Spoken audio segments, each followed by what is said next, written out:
Hindi pa bango ni Rachel ang naamoy niya sa asawa. At lalong hindi sa kanya ang kulay pulang mantsa sa kuwelyo ng puting polo shirt nito. Nakatayo si Javier sa harap niya. Kagagaling lang sa pinto. Ang briefcase ay nasa isang kamay. Ngumiti ito sa kanya.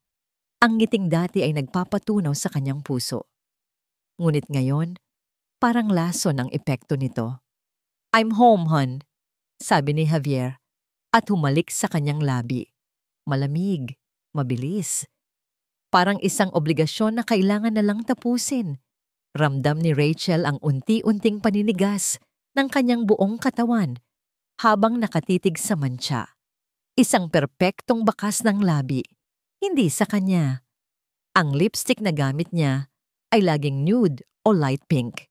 Ang nasa kuwelyo ni Javier ay isang mapangahas na pula, kulay ng panganib, kulay ng kasinungalingan.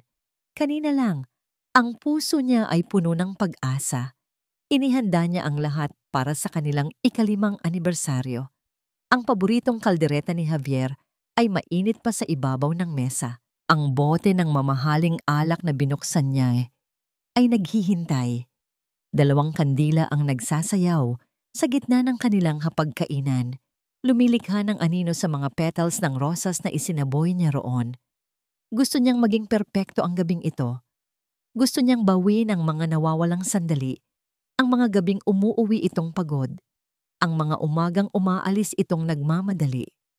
Gusto niyang maniwala na abala lang talaga ito sa trabaho bilang CEO ng La Vista Hotel. Gusto niyang maniwala. "Javier!" Nabasag ang boses ni Rachel sa unang pagsubok. Huminga siya ng malalim. "Ano to?" Itinuro niya ang kwelyo nito. Kumunot ang noo ni Javier. Tiningnan ang itinuturo niya. Sa isang iglap, nakita ni Rachel ang pagkataranta sa mga mata nito bago ito mabilis na napalitan ng inis. "Ano na naman yan, Rachel? Pagod ako galing sa trabaho." "Sagutin mo lang ako, Javier. Ano yan?" Pagpilit niya, nanginginig na ang boses. Hinubad ni Javier ang kanyang coat at ibinato ito sa sofa. "Wala yan. Baka sa meeting kanina, may kung sinong yumakap sa akin. Alam mo naman sa business, hindi maiiwasan yan." Isang kasinungalingan, napakababaw na kasinungalingan. At ang pinakamasakit, inaakala ni Javier na paniniwalaan niya iyon. Ganoon ba kababa ang tingin nito sa kanya? At ang pabango? Tanong ni Rachel, nararamdaman na ang pag-init ng kanyang mga mata. Business meeting din ba ang dahilan niyan? "Rachel, please, wag ngayon," sabi ni Javier na tila siya pa ang may kasalanan. "Wag mong sirain ang gabi. Nagugutom na ko." Dumaan ito sa tabi niya, dumiretso sa hapagkainan at umupo na para bang walang nangyari. Para bang hindi niya dinurog ang puso ni Rachel sa ilang salita lamang. Tinitigan ni Rachel ang likod ng kanyang asawa. 5 taon. 5 taon ng buhay niya ang ibinigay niya sa lalaking ito. Isinuko niya ang pangarap niyang maging chef para maging perpektong asawa. Ang buong mundo niya ay umikot dito. At ito ang iginanti nito sa kanya. "Hindi ako makapaniwala sa'yo," bulong niya sa hangin. "May sinasabi ka?" Tanong ni Javier, hindi man nang lumilingon. Hindi na sumagot si Rachel. Dahan-dahan siyang tumalikod at pumasok sa kanilang silid. Ang bawat hakbang ay parang may pabigat na 1,000 kilo. Ang hapagkainan na inihanda niya ng may pagmamahal ay tila isang malaking katatawanan ngayon. Isinara niya ang pinto. At doon, sa katahimikan ng kanilang kwarto, bumagsak ang mga luhang kanina pa niya pinipigilan. Napasandal siya sa pinto at dahan-dahang napaupo sa sahig, yakap-yakap ang sarili. Walang ingay. Tanging mga patak lang ng luha na dumadaloy sa kanyang pisngi. Ang sakit ay hindi matukoy. Parang isang malaking sugat na bumubukas sa kanyang dibdib. Dahan-dahan siyang nilalamon ng buo. Ilang minuto siyang nanatili roon, sa dilim, nakikinig sa mga tunog mula sa labas. Ang kalansing ng mga kubyertos, Ang pagbukas ng TV. Nagpatuloy sa buhay si Javier na para bang wala siyang sinaktan, para bang hindi siya umiiral. Doon nagbago ang lahat. Ang sakit ay unti-unting napalitan ng isang bagay na mas malamig, mas matigas, galit. Tumayo siya, pinunasan ang kanyang mga luha, gamit ang likod ng kanyang kamay. Naglakad siya patungo sa salamin. Tinitigan niya ang babaeng nakatingin pabalik sa kanya. Maputla, namumugto ang mga mata, mukhang kaawa-awa. Ang babaeng ito, ang hinayaan ng sarili na maging bulag.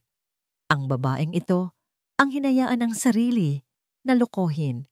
Pero hindi na ngayon. Binuksan niya ang drawer ng kanyang vanity table. Sa ilalim ng mga suklay at makeup, kinuha niya ang isang matalas na gunting. Bumalik siya sa harap ng salamin, hinawakan ang kanyang mahabang buhok na laging pinupuri ni Javier. Ang buhok na sumisimbolo sa pagiging Rachel, ang mabait, ang masunurin, ang perpektong asawa. Itinaas niya ang gunting, ang malamig na bakal ay dumampi sa kanyang leeg. Isang huling luha ang pumatak mula sa kanyang mata. Ngunit hindi na ito luha ng kalungkutan. Ito ay luha ng paalam.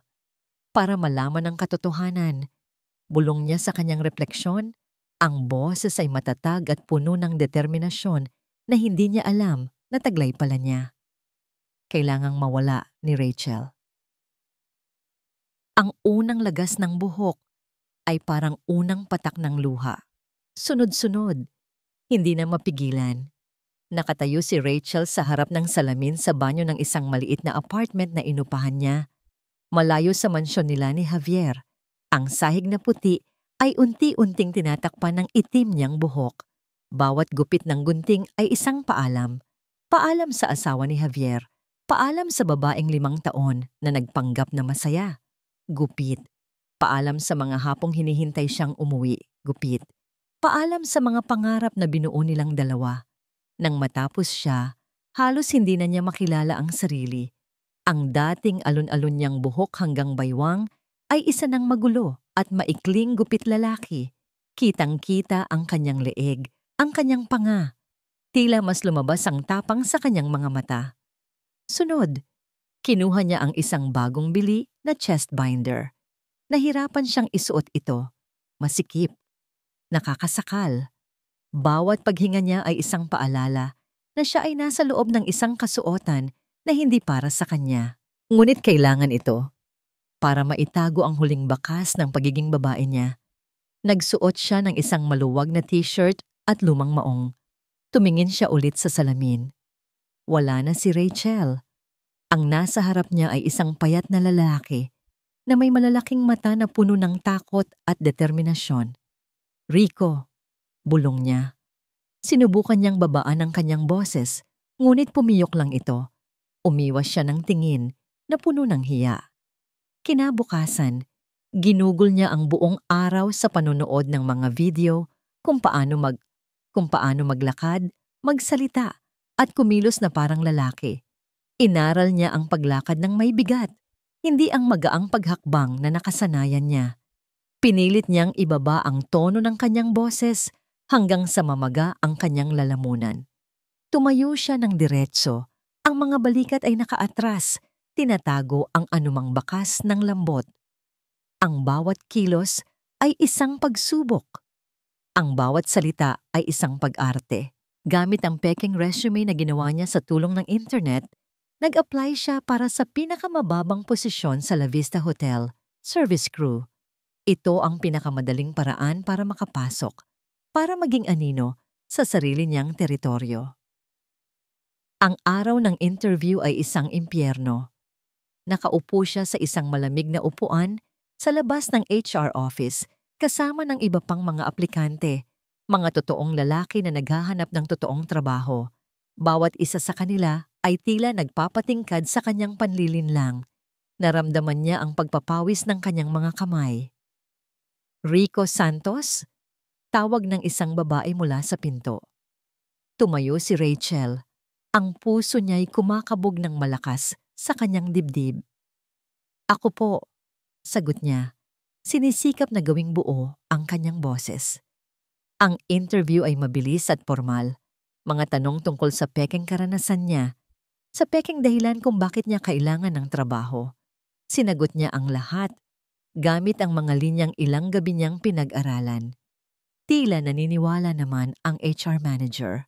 Ngunit nang patapos na ang interview, bumukas ang pinto. Isang lalaki ang pumasok. Matangkad, seryoso ang muka, at nakasuot ng uniforme ng Head of Security. Ang name tag niya ay nagsasabing, Barry. Ma'am, pinapatawag po kayo ni Sir Javier sa boardroom, sabi ng lalaki. Ang boses nito ay kalmado, ngunit may bigat. Okay, Barry, susunod ako, sagot ng HR manager. Bago bumaling kay Rico, okay, Mr. Santos, tatawagan ka na lang namin. Ngunit bago pa man makalabas si Rachel, ang mga mata ni Barry ay napako sa kanya. Isang titig na matalas, mapanuri, na parang sinusuri ang bawat hibla ng kanyang pagkatao. Hindi ito nagsalita, ngunit sa ilang segundong yon, naramdaman ni Rachel na para siyang hinuhubaran. Nakita ba nito ang takot niya? Ang kasinungalingan niya? Nagmadali siyang lumabas ng silid. Pakiramdam niya'y hindi siya makahinga. Ang isang sulyap mula sa security head na yon ay mas nakakakaba pa kaysa sa buong interview. Sa sumunod na 2 araw, walang tawag na dumating. Nagsimula ng isipin ni Rachel na nabigo siya. Siguro ay nahalata siya. Siguro ay masyadong halata ang kanyang panginginig. Naghanda na siyang sumuko. Ngunit isang hapon, habang nakatitig lang siya sa kawalan, tumunog ang kanyang mumurahing cellphone. Isang hindi rehistradong numero. Dahan-dahan niyang sinagot. Hello? Hello, is this Rico Santos? Tanong ng isang pamilyar na boses, ang babae mula sa HR. Oo po, nautal niyang sagot. Congratulations! You're hired. Pwede ka nang magsimula bukas. Daanan mo ang uniform mo sa HR department mamayang hapon. Hindi agad nakapagsalita si Rachel. Tagumpay. Ngunit ang tagumpay ay may kasamang matinding takot.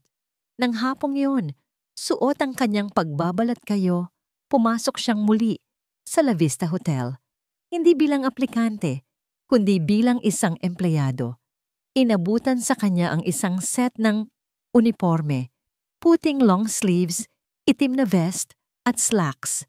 Habang pauwi, yakap-yakap niya ang uniforme na parang isang bomba na sasabog anumang oras. Amoy bago, amoy panganib. Pagdating niya sa kanyang maliit na apartment, inilapag niya ito sa kama. Tinitigan niya ang uniforme, ang sagisag ng kanyang bagong pagkatao. Bukas ay papasok na siya sa lungga ng mga ahas. Bukas, magsisimula na ang kanyang paghahanap sa katotohanan.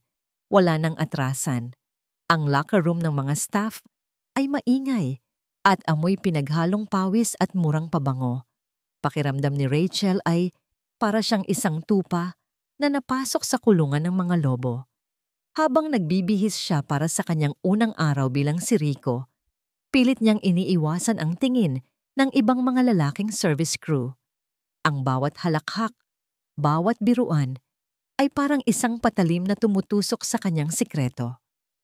Hoy, bago!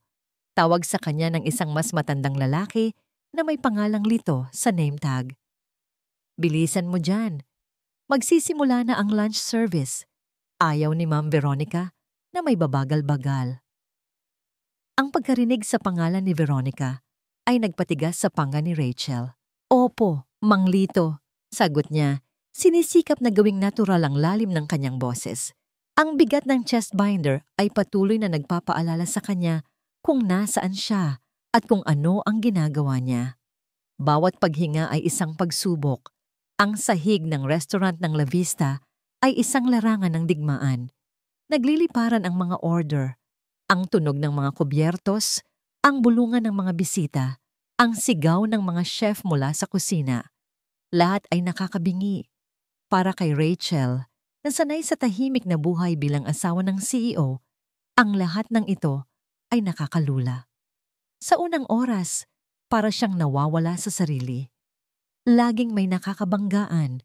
Laging may nakakalimutang order. Ang mga kamay niya na sanay sa pagluluto ay naninigas sa paghawak ng mabibigat na tray. Ilang beses siyang sinita ni Mang Lito. Ang tingin ng ibang staff ay puno ng pang-aalipusta sa baguhang palpak. Ngunit tiniis niya ang lahat. Kailangan niya. At sa kanya sila nakita. Sa isang table sa pinakasulok ng restaurant, ang pwesto na may pinakamagandang tanawin ng syudad. Magkatabing nakaupo si Javier at si Veronica. Nakahinto ang mundo ni Rachel. Nag-uusap sila. Tumatawa. Ang tawa ni Javier, ang tawang dati ay musika sa kanyang pandinig, ngayon ay parang isang sumpa. At si Veronica, napakaganda nito sa kanyang suot na corporate attire. Ang buhok ay perpektong nakaayos. Mukha itong reyna sa sarili nitong kaharian. At saka nangyari iyon. Habang nagsasalita si Javier, dahan-dahang ipinatong ni Veronica ang kamay nito sa ibabaw ng kamay ni Javier na nakapatong sa mesa. Isang maliit na kilos, isang kilos na puno ng pag-aari. Hindi ito inalis ni Javier, hinayaan lang niya. 1,000 karayom ang sabay-sabay na tumusok sa puso ni Rachel. Ang hangin ay tila naubos sa kanyang baga. Ang bigat ng tray na dala niya ay parang nadoble. Ito na ba? Ito na ba ang pinalit niya sa kanya? Isang babae na kayang hawakan ang kamay niya sa harap ng maraming tao, habang siya, ang asawa, ay kailangang magtago sa katauhan ng isang lalaki para lang makita ang katotohanan? Rico! Yung order sa table 5! Sigaw ni Mang Lito mula sa malayo. Ang sigaw ang gumising sa kanya mula sa masamang panaginip. Nataranta siya. Mabilis siyang umikot, ngunit hindi niya napansin ang isang babaeng bisita na tumatayo mula sa katabing mesa. Nabunggo niya ito. Ang lahat ay nangyari ng napakabilis. Ang mga baso ng red wine sa kanyang tray ay tumilapon. Ang mamahaling puting bestida ng babae ay nabahira ng malaking mantsa ng alak. Ano ba? Tili ng babae, puno ng gulat at galit. Lahat ng mata sa restaurant ay napunta sa kanila. Kasama na ang mga mata ni Javier at Veronica. I'm so sorry, ma'am. Sorry po. Paulit-ulit na sabi ni Rachel habang pinupulot ang mga basag na baso. Anong sorry? Alam mo ba kung magkano itong damit ko? You clumsy idiot! I want to talk to your manager. Bago pa man makalapit si Mang Lito, isang anino ang tumakip sa kanila. Si Veronica, tumayo mula sa kanyang mesa. Ang mukha ay puno ng pagkainis. What's happening here? Tanong nito. Ang boses ay matigas at malamig. Tiningnan niya si Rico mula ulo hanggang paa na para bang isa itong basura. First day mo pa lang, gumagawa ka na ng gulo? Ngunit bago pa man makasagot si Rachel, isa pang boses ang pumagitna. Ako nang bahala rito, Ma'am Veronica. Si Barry, ang head of security. Hindi alam ni Rachel kung saan ito nanggaling, ngunit bigla na lang itong sumulpot sa tabi nila. Hinarap ni Barry ang galit na bisita. Ma'am, I deeply apologize for what happened. Please, allow the hotel to cover the cleaning expenses for your dress, and your entire meal today will be on the house. Ang boses niya ay kalmado at profesional. Tila kumalma ang babae sa alok. Nagreklamo pa ito ng kaunti bago tuluyang umalis. Naiwan silang 4. Si Rico na nakayuko, si Veronica na galit ang mukha, si Javier na nanonood lang mula sa mesa at si Barry na walang emosyon. Bumalik ka sa trabaho. Utos ni Barry kay Rico. Ang boses nito ay malamig. Hindi nagpapakita ng anumang awa o galit. Mabilis na tumalima si Rachel. Hindi na nag-angat ng tingin. Habang naglalakad siya palayo, naramdaman niya ang mga mata ni Javier at Veronica na nakatitig sa kanyang likod. Nang matapos ang kanyang shift, pagod na pagod ang katawan at kaluluwa ni Rachel. Habang papunta siya sa locker room, hinarang siya ni Barry sa isang tahimik na pasilyo. Napahinto siya, kinakabahan. Eto na ba? Sasabihin ba nitong tanggal na siya? Sa susunod, mas mag-ingat ka, sabi ni Barry. Tinitigan siya nito ng diretso sa mata. Hindi lahat ng oras may tutulong sa'yo. Hindi ito galit. Hindi rin ito nang aasar. Isa itong simpleng babala. Pagkatapos ay tinalikuran na siya nito at naglakad palayo. Iiwan si Rachel na nakatayo roon, naguguluhan at nanginginig. Habang naglalakad siya palabas ng hotel, pagod at talunan, narinig niya ang dalawang kitchen staff na nag-uusap sa di kalayuan. Grabe, no? Laging late umuwi si Ma'am V. Oo nga, sabi nila, madalas daw silang nag-o-overtime ni Sir Javier sa office ni Ma'am. Baka may proyekto silang tinatapos. Nagtawanan ang dalawa, ngunit para kay Rachel, ang mga salitang yon ay hindi isang biro. Iyon ay isang direksyon, isang susunod na hakbang, ang opisina ni Veronica. Ang executive wing ng La Vista Hotel ay ibang mundo. Tahimik, malamig. Ang sahig ay natatakpan ng mamahaling carpet na nilalamon ang bawat tunog ng yapak. Ang amoy ay hindi pawis at pagkain, kundi mamahaling air freshener at katad. Dito nagahari at nagre-reyna si Javier at Veronica. Sa sumunod na linggo, ginawa ni Rachel ang lahat para mapadpad sa lugar na ito. Nagboluntaryo siyang maghatid ng kape, maglinis ng mga pasilyo, kahit anong trabaho na magbibigay sa kanya ng dahilan para mapalapit sa opisina ni Veronica. Ang bawat pagdaan niya roon ay isang laro ng apoy. Kailangan niyang maging mabilis. Ang mga mata niya'y gumagala. Hinahanap ang anumang mali, anumang butas. Isang hapon, habang nagpupunas siya ng isang pasong malapit sa accounting office, nakita niya ang isang cart ng mga dokumento na nakatambak sa labas, nakatakdang dalhin sa shredder. Papel, mga numero. Nang makita niyang walang nakatingin, mabilis niyang dinampot ang ilang papel mula sa pinakaibabaw at isinuksok sa ilalim ng kanyang uniforme.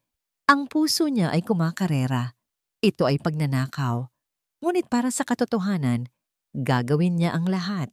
Nang gabing iyon sa kanyang apartment, inilatag niya ang mga dokumento sa mesa.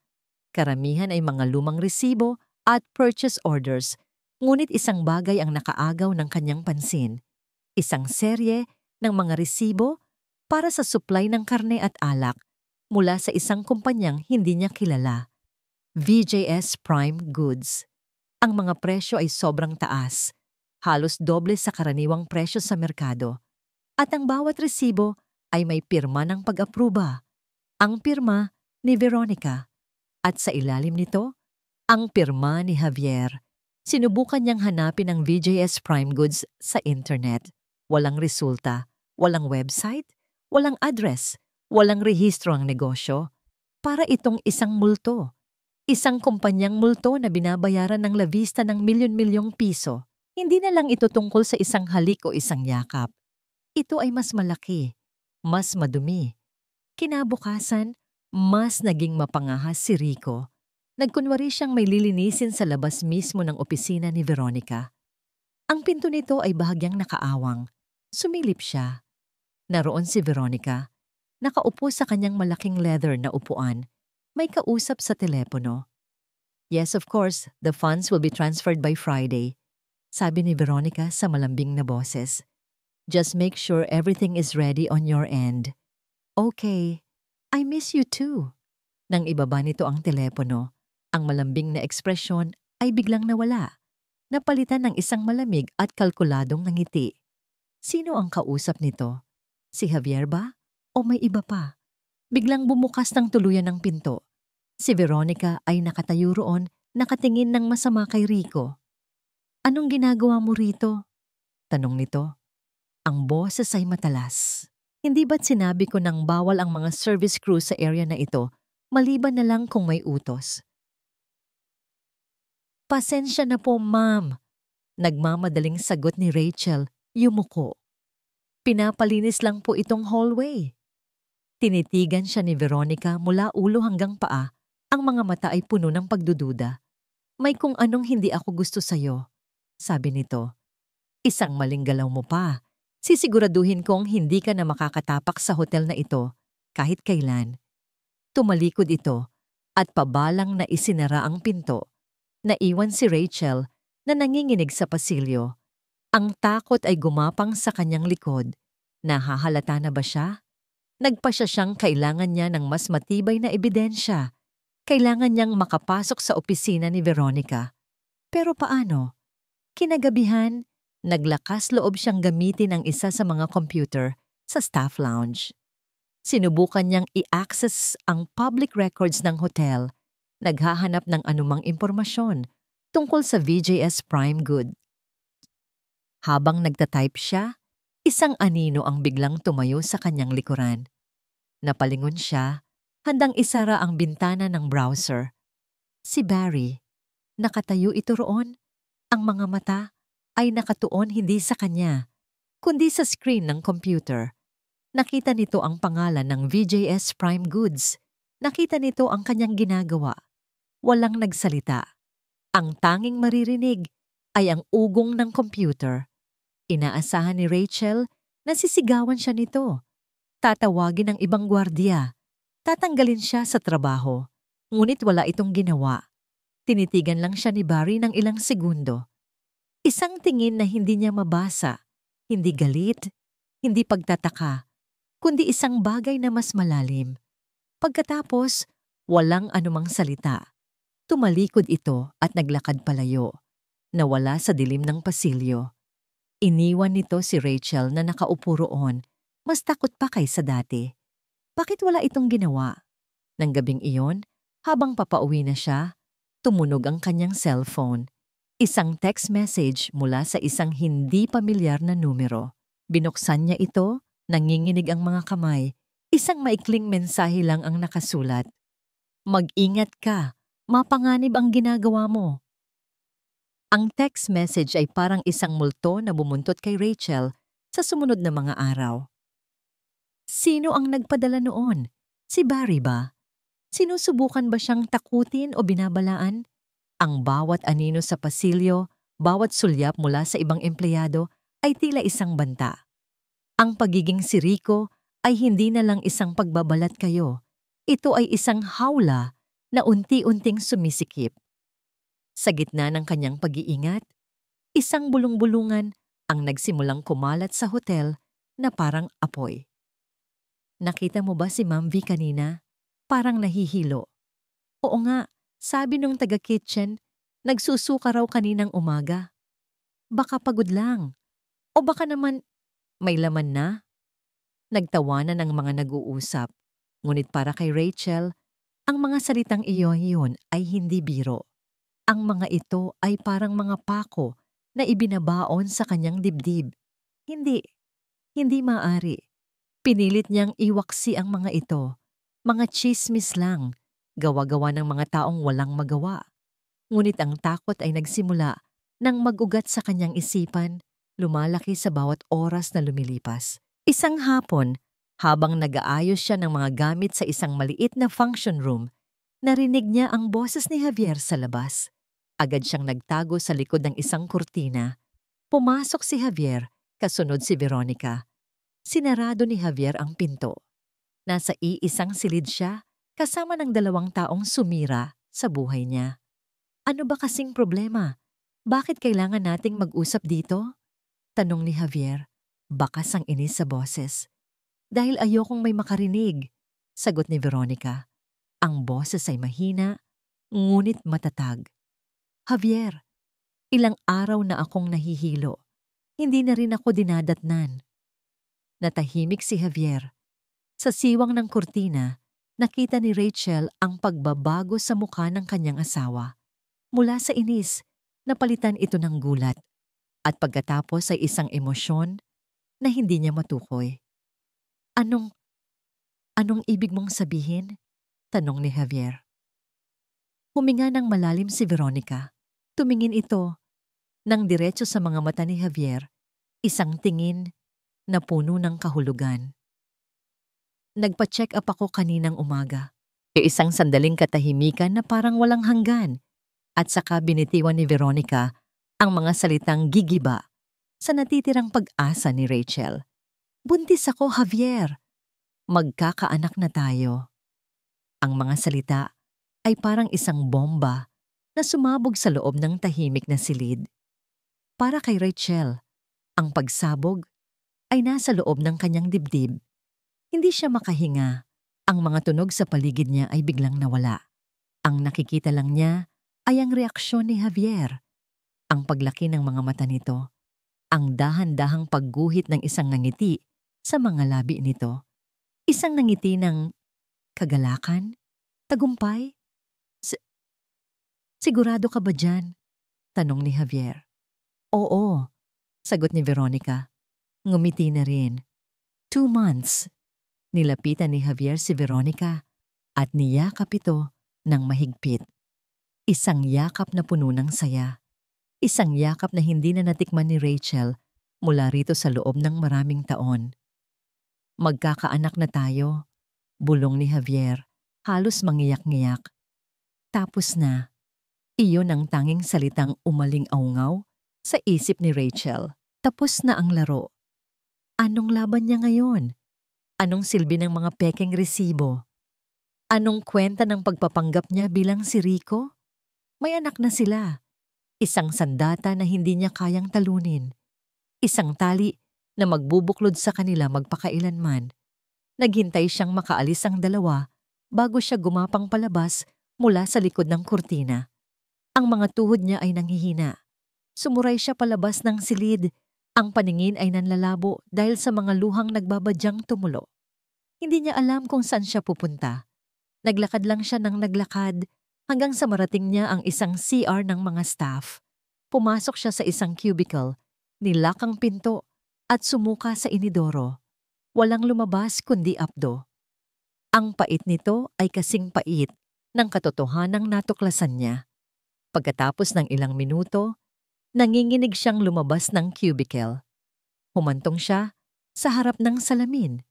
Ang mukha ni Rico na nakatingin pabalik sa kanya ay basang-basa ng pawis at luha. Isang talunang sundalo. Nawalan na ng saysay ang lahat. Bumukas ang pinto ng CR. Nag-angat siya ng tingin. Si Barry. Nakatayo ito sa may pinto. Ang mga braso ay nakakrus sa dibdib. Nakita nito ang kalagayan niya. Ang pamumutla. Ang pamumula ng mga mata. Hindi ito nagsalita. Tinitigan lang siya nito. At sa katahimikang yon, nagsalita si Barry sa isang boses na hindi nag-aakusa, hindi nagagalit, kundi simpleng nagsasabi ng isang katotohanan. "Alam kong may tinatago ka." Huminga ito ng malalim. "Mag-usap tayo." Ang rooftop ng La Vista Hotel ay isang lugar na bihira puntahan ng mga tao. Mahangin, tahimik, kitang-kita ang kumikinang na mga ilaw ng syudad sa ibaba. Dito dinala ni Barry si Rachel. Ang distansya mula sa ingay ng hotel sa ibaba ay tila isang distansya mula sa gulo ng kanyang buhay. Sumandal si Barry sa railings. Ang tingin ay nasa malayo. Si Rachel naman ay nakatayo lang sa likuran niya. Hindi alam ang sasabihin. "Hindi ako tanga." Panimula ni Barry. Hindi pa rin lumilingon. "Nakikita ko ang mga galaw mo, ang pagmamanman mo, ang pagkuha mo ng mga dokumento. At nakita ko ang reaksyon mo kanina sa CR. Hindi iyon reaksyon ng isang simpleng empleyado." Napayuko si Rachel. Huli na siya. "Aalis na po ako," sabi niya sa mahinang boses. Tinatanggap na ang pagkatalo. "Huwag po kayong mag-alala. Hindi na ako gagawa ng gulo." Sa wakas, ay humarap si Barry sa kanya. Ang mga mata nito ay seryoso sa ilalim ng liwanag ng buwan. "Sino ka ba talaga?" Umiling si Rachel. Hindi niya kayang sabihin. Ang pagsasabi ng katotohanan ay ang pagsuko sa huling piraso ng kanyang natitirang dignidad. Nakita ni Barry ang pagtanggi sa kanyang mga mata. Bumuntong hininga ito. "Okay, hindi mo kailangang sabihin, pero hayaan mong ako naman ang magkwento." Naglakad ito palapit sa kanya. "Dati akong pulis. Magaling. Mabilis ma-promote.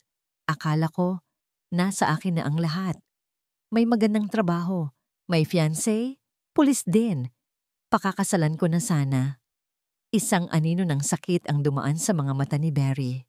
Hanggang isang araw, nalaman ko ang lahat. Ang babaeng pakakasalan ko, ang partner ko sa trabaho, May relasyon sa mismong hepe namin. At hindi lang yon. Silang dalawa, kasama ang ilang matataas na opisyal, ay sangkot sa isang malaking protection racket. Pera mula sa droga, sugal, lahat. Natigilan si Rachel. Ang kwento ni Barry ay parang isang madilim na salamin ng sarili niyang kwento. Sinubukan kong ilantad sila, pagpapatuloy ni Barry. Pero masyado silang makapangyarihan. Ako ang kanilang binaliktad. Tinanggalan ng lisensya. Kinulong pa ako ng ilang buwan sa isang gawa-gawang kaso. Paglabas ko, wala na akong kahit ano. Tumingin ito ng diretso sa mga mata ni Rachel. Kaya ako napadpad dito. Naging security guard. Tahimik na buhay. Malayo sa gulo. Sabi ko sa sarili ko, hinding-hindi na ako makikialam sa buhay ng may buhay. Bahala sila sa mga kasinungalingan nila. Pero nakita kita, sabi ni Barry. Nakita ko sa mga mata mo ang nakita ko sa salamin nung mga panahong yon. Ang sakit, ang galit, ang pakiramdam na mag-isang lumalaban sa isang mundong puro kasinungalingan. At ayokong may ibang taong pagdaanan yon ng mag-isa. Hindi alam ni Rachel ang sasabihin. Ang lalaking kinatatakutan niya, ang lalaking inakala niyang kalaban, ay ang tanging taong nakakaintindi sa kakanya. Hindi ko alam kung sino ang kinakalaban mo, sabi ni Barry. Pero base sa mga kilos mo, alam kong makapangyarihan sila dito sa hotel. Si Javier ba? Si Veronica? Hindi pa rin umimik si Rachel, ngunit ang kanyang katahimikan ay sapat ng sagot. Gusto kitang tulungan, deklara ni Barry. Bakit? Sa wakas ay tanong ni Rachel, ang boses ay basag. Dahil sawang-sawa na ako sa mga taong inaakala nilang kaya nilang tapak-tapakan ang iba nang walang kaparusahan. Dahil sa'yo, nakikita ko ang pagkakataong itama ang mga bagay na hindi ko na itama noon.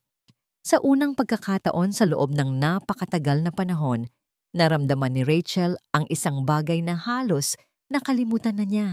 Pag-asa. Hindi pa rin niya sinabi kung sino siya. Ngunit sa gabing iyon, sa rooftop ng hotel, sa harap ng isang lalaking estranghero na may sariling mga sugat, ibinuhos niya ang lahat. Ang tungkol sa pagtataksil, sa pinaghihinalaan niyang pagnanakaw, at sa pinakamasakit sa lahat, ang tungkol sa bata. Nakinig lang si Barry, hindi nagsasalita, hindi nang huhusga. Nang matapos siyang magkwento, tumangulang ito. Mas mabigat pala ang problema mo kaysa sa inaakala ko. Ang isang bata ay nagpapabago ng lahat. Wala na akong laban, di ba? Tanong ni Rachel. Ang desperasyon ay bumabalik. Laging may laban, sagot ni Barry. Kailangan mo lang ng tamang armas. Dumukot ito sa kanyang bulsa at inilabas ang isang maliit na USB flash drive. Inabot niya ito kay Rachel. Ano to? May access ako sa lahat ng security camera sa hotel na ito, paliwanag ni Barry. Lalo na sa mga blind spot na inaakala nilang walang nakakakita. Ang USB na yan, naglalaman niya ng lahat ng kuha ng CCTV sa hallway ng office ni Veronica sa loob ng isang buwan. Tinitigan ni Rachel ang maliit na bagay sa kanyang palad. Isang maliit na piraso ng plastik na maaaring maglaman ng katotohanan o ng kanyang tuluyang pagkawasak. Hindi ko alam kung may makikita ka dyan na makakatulong, sabi ni Barry. Pero mas mabuti nang mayroon kaysa wala. Tumingin si Rachel mula sa USB patungo sa mga mata ni Barry. Salamat! Bulong niya. Ito ang pinakasinsero na salitang lumabas sa kanyang bibig sa loob ng maraming linggo. Huwag kang magpasalamat sa akin, sabi ni Barry.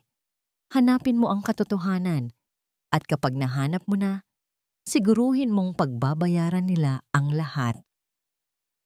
Ang maliit na apartment ni Rachel ay naging isang war room. Ang laptop sa kanyang mesa ay bukas halos 24 oras. Ang tanging liwanag sa gabi ay nagmumula sa screen nito. Ang anino ni Rachel ay gumagalaw sa pader na parang isang sundalong nagpaplano ng kanyang huling pag-atake. Ang panonood sa mga CCTV footage ay isang uri ng pagpapahirap sa sarili. Doon, sa pixelated na screen, nakita niya ang lahat. Ang mga palihim na pagpasok ni Javier sa opisina ni Veronica kapag gabi na. Ang mga pagkakataong naglalapat ang kanilang mga labi sa hallway kapag inaakala nilang walang nakatingin. Ang mga yakap na mas mahigpit kaysa sa mga yakap na natanggap niya. Bawat eksena ay isang saksak, paulit-ulit. Ngunit hindi siya tumigil. Kailangan niyang tiisin. Kailangan niyang makita ang lahat. Ngunit habang tumatagal, isa pang bagay ang napansin niya. Isang pamilyar na mukha. Isang lalaking madalas ding pumunta sa opisina ni Veronica. Ngunit hindi ito si Javier. Si Mr. William Tan, isang mayaman at maimpluwensyang investor ng La Vista, kilala sa pagiging babaero. Noong una, hindi niya ito pinansin. Marahil ay may mga business meetings lang sila. Ngunit nang ikumpara niya ang mga petsa at oras, isang nakakakilabot na pattern ang nabuo. Pumupunta si Mr. Tan sa opisina ni Veronica tuwing si Javier ay wala sa bansa para sa mga business trips. Laging 10 oras ng gabi at laging umaalis bago pa sumikat ang araw.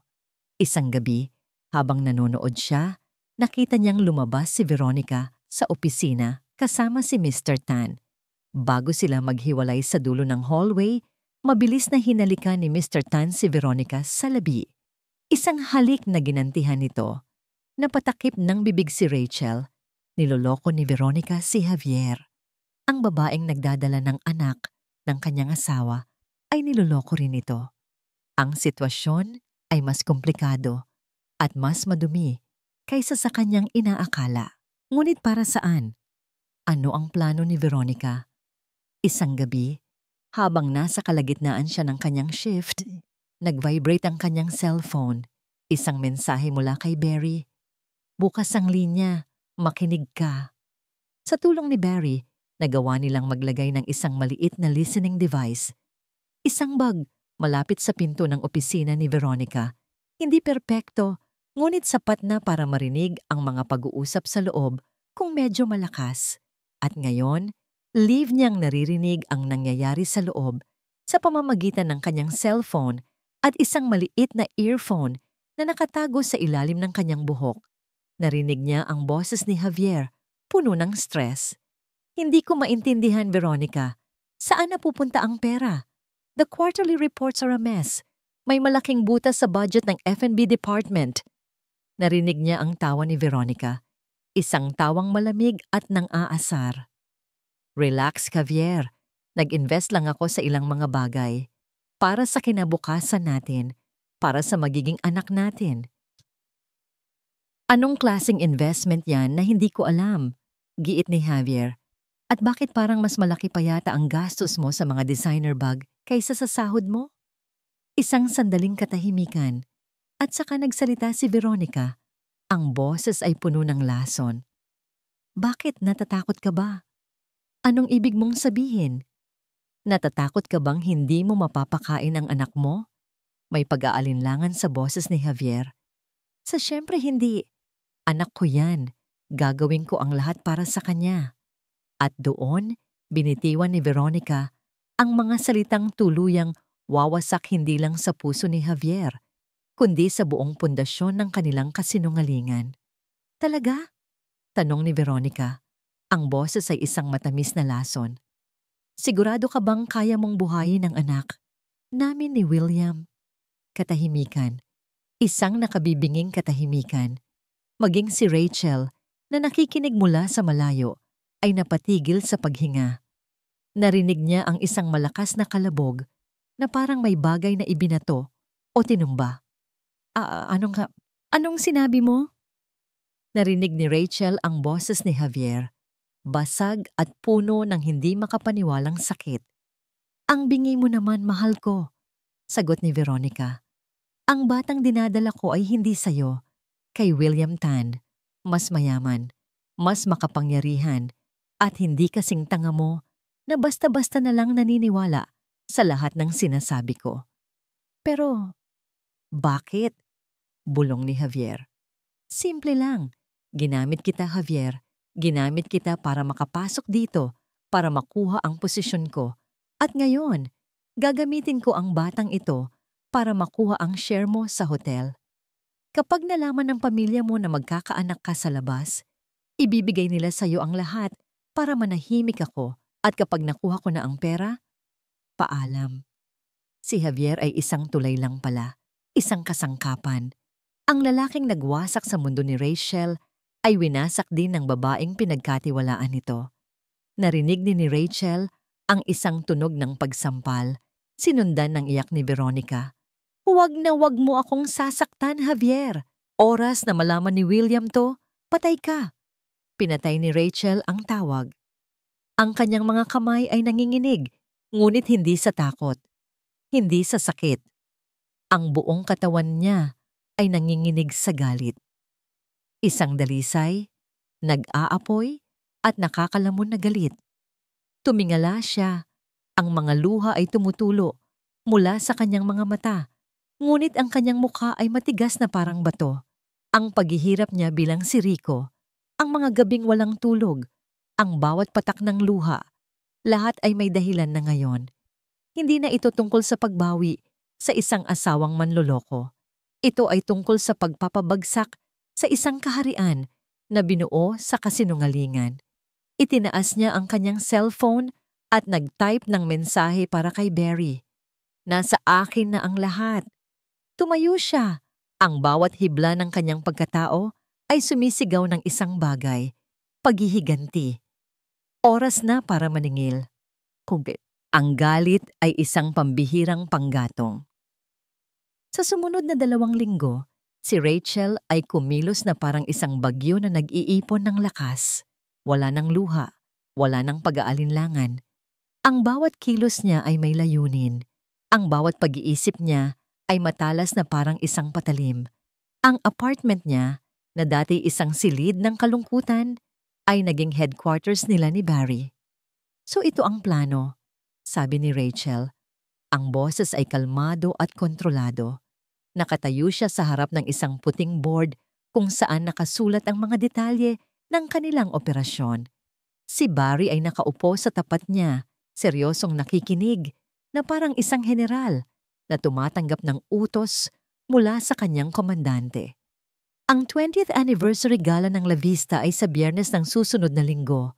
Pagpapatuloy ni Rachel, lahat ay nandoon. Ang buong board of directors, kasama ang papa ni Javier. Ang mga investors, kasama si William Tan. Ang media. Walang mas perpektong lugar at pagkakataon para ibagsak ang lahat. Tumango si Barry. Magiging mahigpit ang security. Anong kailangan mong gawin ko? Simple lang, sabi ni Rachel, at isang malamig na ngiti ang sumilay sa kanyang labi. Kailangan kong makapasok sa audiovisual room. Magdamag nilang pinagplanuhan ang lahat. Si Barry, gamit ang kanyang kaalaman sa security protocols ng hotel, ay nagdisenyo ng isang plano para malusutan ang mga gwardiya. Si Rachel naman ang nag-ayos ng ebidensya.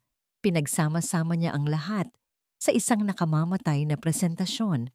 Unang slide, ang mga larawan mula sa CCTV. Si Javier at Veronica magkahalikan sa hallway. Pangalawang slide, ang mga dokumento ng VJS Prime Goods, ang mga resibo, ang mga pekeng numero. Pangatlong slide, isang graph na nagpapakita kung paano inilabas ang milyon-milyong pera mula sa kumpanya. At ang grand finale, ang audio recording, ang pag-amin ni Veronica, ang boses ni Javier na puno ng sakit at pagkagapi. Kailangan mong tiyakin na walang sino man ang makakapigil sa presentation oras na magsimula ito. Sabi ni Rachel kay Barry. Ako ang bahala roon, sagot ni Barry. May ilang mga gwardiya akong mapagkakatiwalaan. Sisiguraduhin naming magkakaroon ka ng sapat na oras. Sa mga araw, bago ang gabi ng paghuhukom, si Rachel ay nagpatuloy sa pagtatrabaho bilang si Rico. Ngunit may nagbago sa kanya. Hindi na siya ang palpak at takot na baguhan. Kumikilos siya ng may kumpiyansa. Ang kanyang mga mata, na dati laging nakayuko, ay tumititig na ngayon ng diretso. Napansin ito ng lahat, lalo na ni Veronica. May kakaiba sa'yo, sabi nito isang araw nang magkasalubong sila sa hallway. Tinitigan siya nito ng may pagdududa. Parang hindi ka na natatakot. Ngumiti lang si Rachel. Isang ngiti ni Rico. Marami po akong natututunan dito, ma'am. Ang gabi ng gala, si Rachel ay may dalawang pagkatao. Sa umaga, siya si Rico, isa sa mga service crew na inatasang mag-setup ng ballroom. Tahimik niyang minimorya ang bawat sulok, ang bawat labasan, ang lokasyon ng AV room. Pagkatapos ng kanyang shift, umuwi siya sa kanyang apartment. Doon, sa harap ng salamin, dahan-dahan niyang hinubad ang uniforme ni Rico. Tinanggal niya ang chest binder at sa wakas ay nakahinga siya ng maluwag. Pumasok siya sa banyo at naligo ng matagal. Hinayaan niyang agasin ng tubig ang lahat ng dumi, ang lahat ng takot. Paglabas niya, hindi na siya si Rico. Naglakad siya patungo sa kanyang aparador at inilabas ang isang damit na matagal na niyang itinago. Isang pulang-pulang bestida. Kulay ng dugo. Kulay ng paghihiganti. Nag-ayos siya. Naglagay ng makeup, hindi para magpaganda, kundi para maging isang maskara ng katapangan. Ang lipstick na pinili niya ay kaparehong-kapareho ng kulay ng lipstick na nakita niya sa kwelyo ni Javier noong gabing iyon. Nang matapos siya, isang ibang babae ang tumingin pabalik sa kanya mula sa salamin. Isang babaeng may maikling buhok, matapang ang mga mata, at may ngiti na kayang magpabagsak ng isang imperyo. Hindi na siya ang asawa, hindi na siya ang biktima, siya ang parusa. Bago umalis, kinuha niya ang isang maliit na earpiece at inilagay sa kanyang tainga. Halos hindi ito makita sa ilalim ng kanyang buhok. Kinuha rin niya ang isang maliit na clutch bag kung saan nakatago ang armas niya. Hindi isang baril o kutsilyo, kundi isang USB flash drive. Humugot siya ng malalim na hininga. "Barry, papunta na ako," bulong niya sa mic ng earpiece. "Copy that," sagot ng boses ni Barry sa kabilang linya. Nakahanda na ang lahat. "See you on the battlefield." Sumakay si Rachel sa isang taxi, isang reyna na patungo sa kanyang koronasyon o sa isang bitayan. Habang papalapit ang taxi sa nagliliwanag na gusali ng La Vista Hotel, ang hotel na minsan niyang tinuring na tahanan, isang pakiramdam ng kapanatagan ang bumalot sa kanya. Tapos na ang pagtatago. Tapos na ang pag-iyak. Ito na ang gabi. Bumaba siya ng taxi at humakbang sa red carpet. Ang mga flash ng camera ay sumasalubong sa mga bisitang VIP, ngunit walang nakapansin sa kanya. Isa lang siyang estranghero sa karamihan. Pumasok siya sa ballroom. Ang lugar ay puno ng mga taong nagtatawanan, umiinom ng champagne, nagpaplastikan. At sa gitna ng lahat, sa presidential table, nakita niya sila. Si Javier, sa kanyang mamahaling suit, pilit nang ngumingiti. At sa tabi niya si Veronica, suot ang isang kumikinang na maternity gown, hinihimas ang kanyang tiyan na bahagyang umuumbok na. Ang perpektong mag-asawa sa mata ng lahat. Naramdaman ni Rachel ang pag-akyat ng galit sa kanyang dibdib, ngunit mabilis niya itong sinupil. Kailangan niya ng malamig na pag-iisip. Naglakad siya sa gilid ng ballroom, papalayo sa mga mata ng tao, papalapit sa kanyang destinasyon. Dumating siya sa isang pinto na may nakasulat na staff only. "Ready?" tanong ng boses ni Barry sa kanyang tenga. "Ready?" sagot niya. Pinihit niya ang doorknob at pumasok sa tahimik na pasilyo sa likod ng entablado. Sa dulo ng pasilyo, naroon ang AV room at sa labas ng pinto, nakatayo ang dalawang gwardiya. "May problema, Barry," bulong niya. "Huwag kang mag-alala. Sila ang mga taong pinagkakatiwalaan ko," sagot ni Barry. Naglakad si Rachel palapit sa mga gwardiya. Nagkatinginan ang mga ito, pagkatapos ay tumingin sa kanya. Walang salitang namutawi, tumango lang sila at binuksan ang pinto para sa kanya. Pumasok si Rachel sa loob ng madilim at malamig na silid. Ang tanging liwanag ay mula sa mga monitor na nagpapakita ng live feed mula sa entablado. Isang technician ang nandoon, nakatalikod. "Excuse me," sabi ng isa sa mga gwardya mula sa pinto. "Pinapatawag ka ni Sir Barry sa security office. May emergency daw." Nataranta ang technician at mabilis na tumayo. "Sige, sige." Nang makalabas ito, isinara ng mga gwardya ang pinto. Iiwan si Rachel na mag-isa sa loob ng control room. Nasa kanya na ang lahat. Ang entablado, ang mga ilaw, ang mga screen. Umupo siya sa harap ng control panel. Sa monitor, nakita niyang paakyat na sa entablado si Javier para sa kanyang pambungad na talumpati. Inilabas niya ang USB at isinaksak ito sa computer. Nag-upload ang files.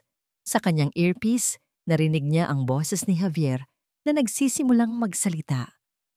Isang gabi ng pasasalamat. Pasasalamat para sa 20 taon ng tagumpay ng La Vista. Isang hotel na itinayo sa pundasyon ng tiwala, integridad, at higit sa lahat, pamilya. Napangisi si Rachel. Pamilya. Hinawakan niya ang mouse. Ang daliri niya ay nakapatong sa play button. "Barry, nasa posisyon na ako." "Godspeed, Rachel." Sagot ni Barry, oras na para sa fireworks display. Sa entablado, si Javier La Vista ay nasa tuktok ng kanyang mundo. Nakatayo siya sa harap ng daan-daang maimpluwensyang tao. Ang mga ilaw ay nakatutok sa kanya. Ang kanyang boses na pinalakas ng sound system ay umaalingaw-ngaw sa buong ballroom, puno ng kumpiyansa at pagmamalaki. Ang La Vista ay hindi lamang isang negosyo. Ito ay ang aming tahanan. At ang bawat tagumpay nito ay tagumpay din ng aming pamilya, sabi niya. At ngumiti sa kanyang amang nakaupo sa harap. Ang matandang Don aroganteng tumango. Sa loob ng AV room, pinapanood ni Rachel ang lahat sa monitor. Ang bawat salita ni Javier ay parang langis na ibinubuhos sa apoy ng kanyang galit.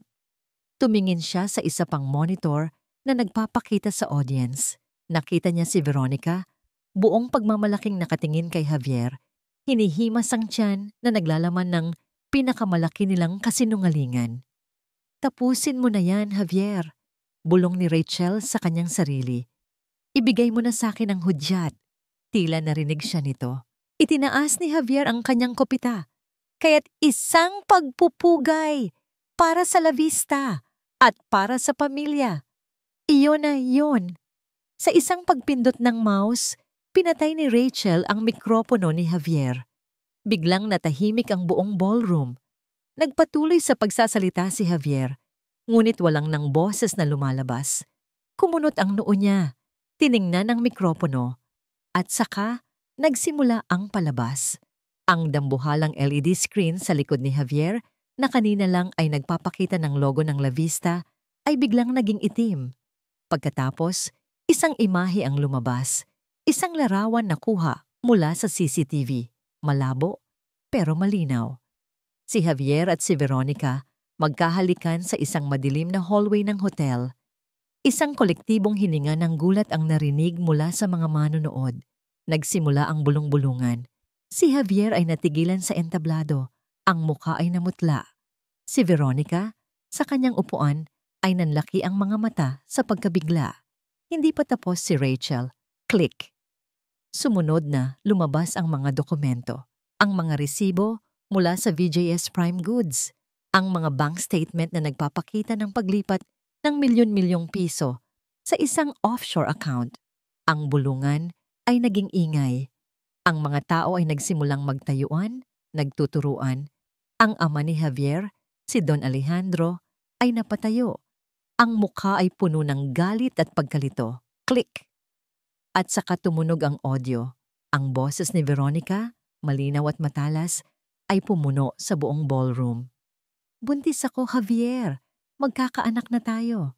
Isang sandaling katahimikan. Marahil ay inakala ng iba na ito ay isang anunsyo. Ngunit alam ni Rachel ang kasunod. Nag-fast forward siya sa huling bahagi. Ang batang dinadala ko ay hindi sayo, kay William Tan.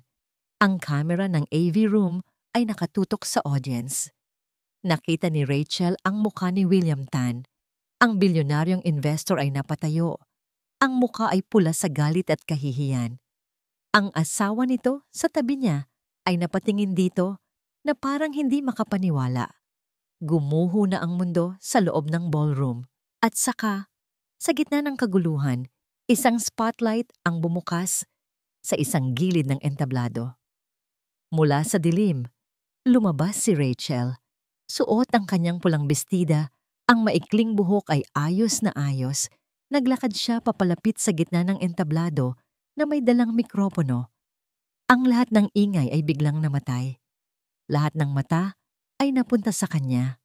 Ang itsura ng pagkabigla sa mukha ni Javier nang makita siya ay isang bagay na habambuhay na itatago ni Rachel sa kanyang alaala para itong nakakita ng multo. Rachel, bulong nito, halos hindi marinig. Ngumiti si Rachel, isang ngiti na hindi umabot sa kanyang mga mata. Kamusta, mahal? Humarap siya sa mga manonood. Para sa mga hindi nakakakilala sa akin, ako po si Rachel De Leon La Vista. Ang asawa. Itinuro niya ang screen sa likod niya. Ang lahat ng nakita at narinig ninyo ngayong gabi ay totoo.